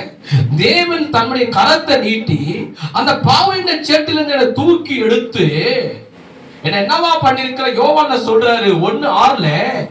தேவனுக்கு முன்னாடி நம்மள ஆசாரியர்களாகவும் அவருக்கு முன்னாடி நம்மள ராஜாக்களாகவும் அவர் மாற்றி நிற்கிறாரா? கைகளை கர்த்தரை மகிமைப்படுத்துவோமா? பாருங்க, ஒரு முறை நாங்க ஊழலுக்கு போயிருந்தோம். திருவள்ளுவரம் ஒரு சைடு போயிருந்தோம். அது உள்ள ஒரு ஏரியா உள்ள ஒருத்தர் கூட்டு போனாங்க. உள்ள போன அந்த ஏரியா உள்ள போன உடனே எல்லாரும் மூக்க மூடிக்கலாம். யாரும் முகத்தல்ல, யாருமே பாக்குறாங்க. அந்த ஏரியா முழுத பார்த்தா மூக்க மூடிக்கிறாங்க. யாரும் நிறைய பேர் கிட்ட போய் ஜனங்களுக்கு கைப்பிரதி கொடுக்கல. லைப்ரரி ட்ராக்ஸ் எல்லாம் போய் கொடுங்க. நான் சொன்னேன், நீங்க போங்க, ஏன் நிக்கிறீங்க, எல்லாரும் போய் அவங்களுக்கு ட்ராக்ஸ் கொடுங்க, அவங்களுக்கு ஏசாவை போய் சொல்லுங்க, அவங்க ஜோங்க. எல்லாரும் ஓரமா ஒதுங்கி ஒதுங்கி நிக்கிறான். நான் போய் ஆண்டவர் பத்தி சொன்னேன், அவங்களுக்கு சொன்னேன். யாருமே கிட்ட போக முடியல. எவ்வளவு வேகமா அந்த உள்ள போடுமா அவ்வளவு வேகமா மூக்க முடிவு துணியை முடிவு கடற்கடன்னு வெளியே ஓடியாட்டாங்க. எல்லாரும் அந்த இடத்த விட்டு வெளியே வந்துட்டாங்க. ஒரு ஏரியா சொல்ல விரும்பல, ஏன்னா அந்த யூடியூப் சேனல் பாக்குறாங்க, அவங்க மனசு கஷ்டப்படும். அப்புறம் நான் வந்தவொடனே எல்லாரும் என்ன பண்ணோம், தனியா ஓரமா வந்து எல்லாம் சேர்ந்து என்ன பண்ணோம், எந்தெந்த இடத்தெல்லாம் போய் பார்த்தோம், யாருக்கெல்லாம் ட்ராக்ஸ் கொடுத்தோம், ஜோம் பண்ணோம், அவங்களுக்குலாம் என்ன பண்ணோம், ப்ரேயர் பண்ணோம். ப்ரேயர் பண்ணிட்டு டீ சாப்பிட்டோம். அப்போ நான் கேட்டேன், ஏன் நீங்க அவங்களுக்குள்ள போக மாட்டீங்க, ஏன் நீங்க சொல்ல மாட்டீங்க, ஏன் கைப்பற்றி கொடுங்க, நான் உங்களை எல்லாரும் நோட் பண்ணேன், கவனிச்சேனே அப்படின்னு. அதில் ஒரு அம்மா சொல்லுங்க, ஐயா நீங்க வேற ஐயா, அதை எப்படி சொல்றது, அங்கேயே எல்லாம் பண்ணுதுக்கோ, அங்கேயே எல்லாம் செய்யுதுக்கோ, அங்கேயே சாப்பிடுறதுக்கோ, அது கையை பாரு, அது உக்காந்துருக்குது பாரு, ஐயோ ஏன்னா அந்த நாத்தத்தையே தாங்க முடியலையா. அது எப்படி நம்ம சொல்றது சபையில கொடுத்து, அதாவது நம்ம காலை கடன் செய்வோம் இல்லையா, அது எல்லாமே அங்கேயே செய்யுதுங்க, அங்கேயே சாப்பிட்றாங்க ஐயா, அந்த நாட்டத்தை எல்லாம் தாங்கணும். அதான் அந்த உள்ள கூட டீ கொடுத்தாங்க, நான் வானான்ட்டேன். ஒரு அம்மா பஜ்ஜி கொடுத்தது, என்னயா நீங்க எல்லாம் ஊழியக்காரங்க சாப்பிடுச்சு, ஐயோ எனக்கு பஜ்ஜை வேணாம், டீயை வேணாம், நான் ஓடியாட்ட போக்க போட்டீங்க எதுவுமே வேணாம். ஆனா நான் சாப்பிட்டேன், டீயை சாப்பிட்டேன், பஜ்ஜை சாப்பிட்டேன். ஏன்னா நம்மளே காசு இருக்குது, இந்த ஏழை ஜனங்க கொடுக்குறது எதுவாக இருந்தாலும் அவங்களோட சேர்ந்து நம்ம சாப்பிடணும், அதான் ஆண்டவர் விரும்புற சொல்லி சொல்லணும். அப்போ நான் கேட்டேன், எதனால அந்த நாதத்தை என்னால தாங்க முடியல.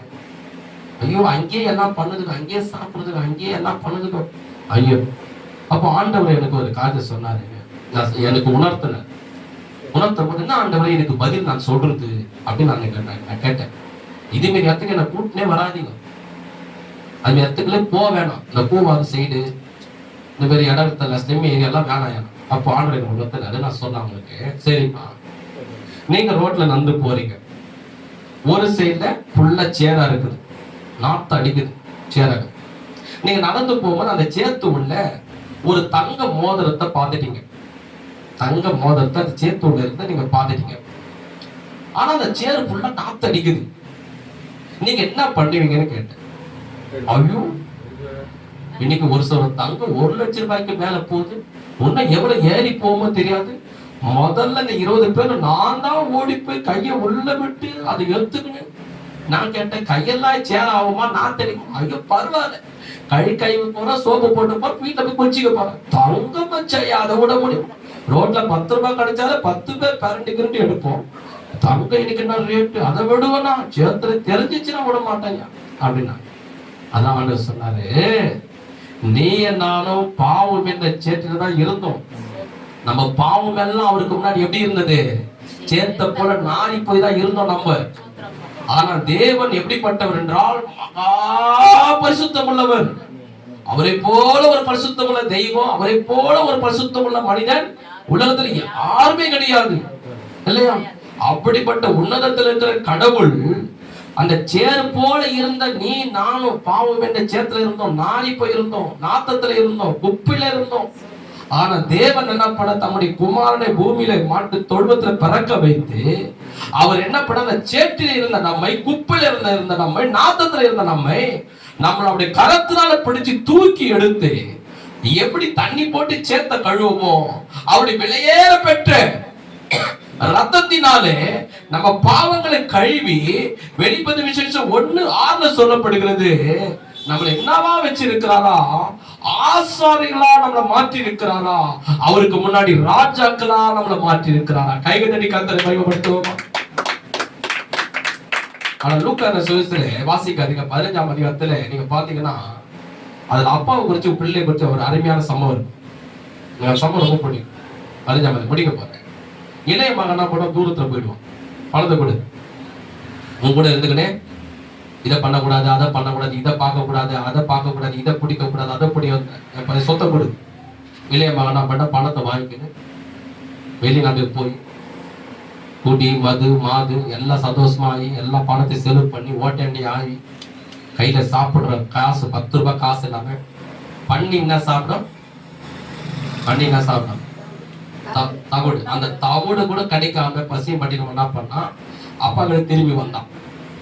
அப்பா உன்னை தூசித்தேன், 4 பேர் மத்தியில உன்னை திட்டுனேன், உன்னை கேவல பத்திட்டு அசிங்க பத்திட்டு உன் பணத்தை பிடிக்கணும், நீ எதெல்லாம் செய்ய வேணாம் சொன்ன அதெல்லாம் செய்துட்டு பணத்தெல்லாம் அழிச்சிட்டு உன் சொத்தெல்லாம் நான் வந்திருக்கிறேன், எனக்கு சாப்பாட்டுக்கு வழி இல்லை, இனிமே நான் உன்னோட பிள்ளை என்று சொல்வதற்கு தகுதி எனக்கு இல்லை, ஒரு வேலைக்காரனா என்னை வீட்டில் வச்சுக்கின்னு ஒரு சாம்பார் சாதம் கொடு, ஒரு வேலை கொடு, அது போதும், நான் உன்னை குற்றப்படுத்திட்டேன், காயப்படுத்திட்டேன், எதெல்லாம் செய்யக்கூடாதுன்னு அதெல்லாம் செய்துட்டேன், உன்னை அவமானப்படுத்திட்டேன்.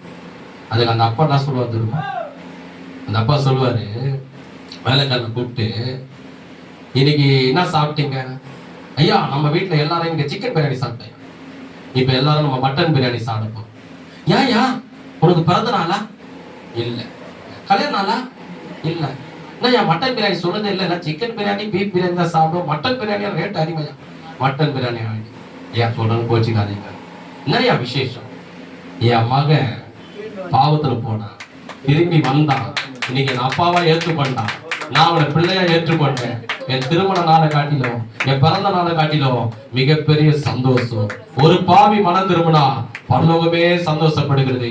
இன்னைக்கு எல்லாம் ஆட்டை அடிங்க, மட்டன் பிரியாணியா சாப்பிடலாம் சொல்லி அது சொல்லப்படுது. ஆனா அது வேற அந்த மகன் என்ன சொல்றான், தப்பு பண்ணது உண்மை, என்ன ஒரு வேலைக்காரனா வச்சுக்கன்னு கேட்டான். பைபிள் இருக்கு, வேலைக்காரனா வச்சுக்க தகுதி, ஏன்னா அது கரெக்ட். ஏன்னா அவர் எதை செய்ய வேணாம் சொன்னாலும் அதை நம்ம செய்தோம், எதை பண்ண வேணாம்னாலும் அதை நம்ம பண்ணோம். அவருடைய பிள்ளை என்று சொல்ல தகுதி நமக்கு இல்லை. ஆனா அப்பாவுடைய குணத்தை பாரு, என்ன பண்றாரு, அவனை பிள்ளையா ஏற்றுக்கொண்டு மட்டன் பிரியாணி போட வைக்கிறார். அதுதான் வெளிப்படையாக சொல்லப்படுகிறது. அவர் சொல்றாரு, அவர் தம்முடைய பரிசுத்த ரத்தத்தினாலே நம்ம பாவங்களா கழுவி, தாவீது அதை தியானித்து சொல்றாரு, பயங்கரமான குழியிலிருந்து என்னை தூக்கி எடுத்து, எதுல இருந்து? பயங்கரமான குழியா தேவன் விட்டு இருந்தார்னா அந்த சேத்து உள்ள போய் சாத்தான் அவனை சாகடிச்சு நரகத்துக்கு கொண்டு போயிட்டு இருப்பான். நான் சொல்ற சேர, நான் தெருவுல சேர சொல்ல, பாவம் என்ன சேர நான் சொல்றேன். அது உள்ள இழுத்துன்னு போய் பாதாள குழிக்குள்ள இழுத்துன்னு போய் சாத்தான் நம்ம சாவச்சிட்டு இருப்பான். ஆனா தேவனுடைய கண்களில நமக்கு இரக்கம் கிடைத்து அவர் கரத்தை நீட்டி, அது நாத்தம் என்ன அவருக்கு தெரியும், அது சேருன்னு அவருக்கு தெரியும், அது அசுத்தன்ற தேவனுக்கு தெரியும். மனசை கிட்ட போக மாட்டான். பரிசுத்தம் உள்ள தேவன் நம்மத்தில் இறங்கி வந்து, அதுதான் கிறிஸ்துமஸ். தேவனுடைய குமாரன் நமக்காக பிறந்து சேட்டில் இருந்த நம்மளை தூக்கி எடுத்து அவர் ரத்தத்தினால நம்மளை கழுவி அவருக்கு முன்னாடி நம்மளை ஆசாரிகளா மாத்தி அவருக்கு முன்னாடி நம்ம ராஜாக்களாக மாற்றி எவ்வளவு பெரிய ஒரு ஸ்லாகியத்தை தேவன் நமக்கு கொடுத்திருக்கா பாருங்க. கைகளை கர்த்தரை மகிமைப்படுத்துவோமா? அப்போ இப்போ நம்ம கடைசியாக நம்ம என்னவா தேவன் மாத்தி இருக்கிறாரு? 2 காரியமா நம்மளை தேவன் மாத்தி, ரட்சிப்பு மூலியமாக 2 காரியமா தேவன் நம்மளை மாற்றி இருக்கிறார். ஒண்ணு ஆசாரியர். நம்மளாம் என்னது? பைபிள் இருக்கு. ஒண்ணு வெளிப்படை விஷயம் 1:6 படிக்கிறோம். ஆசாரிகள் நம்மளாம் என்னவா இருக்கிறோம்? 2வது ராஜா. சரி, ஆசாரியன் என்றால் என்ன? ஜனங்களுக்காக பாவ நிவர்த்தி செய்கிறவன் ஆசாரியன். பிதாவுடைய வலப்பத்தை இயேசு கிறிஸ்து என்ன பண்றாரு? பரிந்து பேசியிருக்கிறார். இப்ப பூமியில நம்மள ஆசாரியா தேவன் வைத்திருக்கிறான். நம்ம என்ன செய்யணும்? உங்க வீட்டாண்ட இருக்கிறவங்க, உங்க தெருவுல இருக்கிறவங்க, உங்க வீடு பக்கத்துல இருக்கிறவங்க, உங்க சொந்தக்காரங்களுக்காக, உங்க கூட பிறந்தவங்களுக்காக யாரெல்லாம் என்ன தவறு பண்றாங்க, மிஸ்டேக்கள் பண்றாங்க, பாவம் செய்யறாங்க உங்களுக்கு தெரியும். அதை நீ கண்ணால பாப்பீங்க, ரோட்ல காதால கேட்பீங்க, டிவில பாப்பீங்க. அவர்களுக்கெல்லாம் நீங்க என்ன பண்ண? முழங்கால் படிட்டு ஜெபிக்கணும். நீ இந்த பூமியில ஆசாரியன் ஊழியத்தை செய்யணும். அசத்து புரிஞ்சுங்களா? அவர் உலகத்துக்காக ஜெபிக்கிறார், நீ சொந்த பந்தங்களுக்காக ஜெபம். அவர் உலகத்துக்கு எல்லா பாவிகளுக்காக ஜெபம் பண்ண, நீ சொந்த பந்தங்களுக்காக ஜெபம் பண்ண. அதுதான் ஆண்டவர் சொல்ற, உன்னை ஆசாரியனா அந்த பூமியில வச்சு நீ யாருக்கெல்லாம் ஜெபிக்கிறியோ அவங்க பாவங்களை அவர் மன்னிப்பார். நீ யாருக்கெல்லாம் ஜெபிக்கிறியோ அவங்க வியாதி ஆண்டவர் சுகமாப்பார். ஒரு முறை சின்ன சாட்சி சொல்றேன். தட்டாங்குளம் பகுதியில மதுராஜன் அப்பாவை பார்க்க போனேன், வீடு சந்திக்க. ரோட்ல நின்றுந்தாரு, அப்பா நின்றுந்தாரு, நானும் அவரை பேசிட்டேன், அப்பா கூட இருந்தார்.